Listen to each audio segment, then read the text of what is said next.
Hello there, it's great to be back. Wonderful news from El Salvador. President Nayib Bukele has won last Sunday's election with a landslide victory. I say congrats to him. I mean, I love the guy. He's a fighter. He's so brave. It's the kind of leader that each and every country in the world needs. I'm jealous. I'm really jealous. I wish we had such a leader in this country where we have serious problems. Bukele, when he came into office in June 2019, one of his major his mission was to fight, to wage a war with the gangs who were running El Salvador, committing all kinds of atrocities. His mission was to counter and suppress and remove that out of the society of El Salvador. And guess what? He has been winning. He has won. The murder rate has plummeted. People feel safer in El Salvador. And I really commend the guy for really waging the war against the violent criminals. I wish we had the same leader in South Africa, where really we have a serious problems of murder.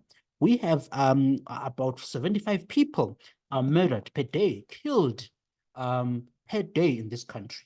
And we have a leader, Cyril Ramaphosa, and his minister, Bukele, cannot get rid of criminals who are running around killing our people. I have been a victim of crime about four times. And the firearm has been pointed my way 3 times here in Johannesburg.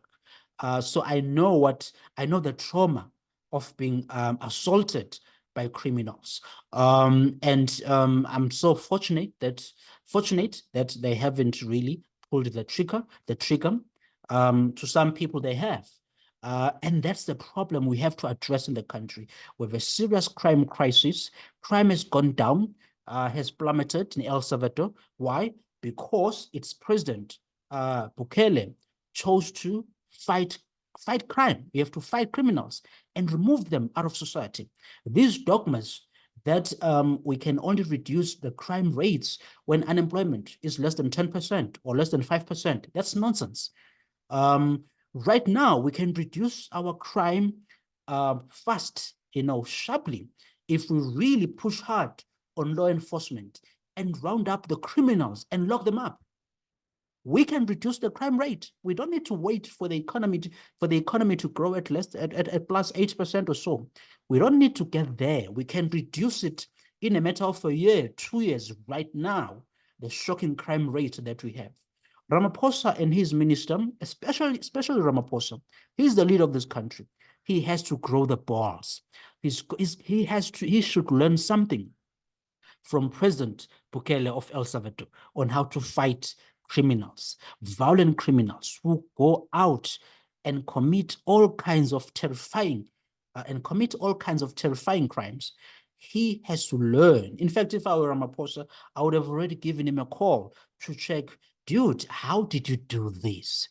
How did you turn a country that was one of the most dangerous a few years ago into one of the safe countries now?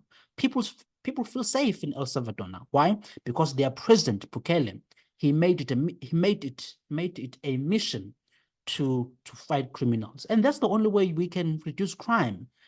That's the only way. Even in my book, that is right here behind me, Lessons from Past Heroes, I stress the same thing. That the only way to suppress crime, we need to get rid of criminals. We need to round them up and lock them up. We need to be tough on crime. That's the only way to reduce crime. Even economist Thomas Sowell, whose book is just right here behind me, has said the same thing, that the way to reduce crime, staggering crime rates, is stronger law enforcement. That's the way to do it, and that's how we should do it in this country. That's how we should protect our citizens. No one should just go around and commit a crime and then go continue with their life. That should not be accepted. Such must never take place in our country. That's all I want to say. Have a great week.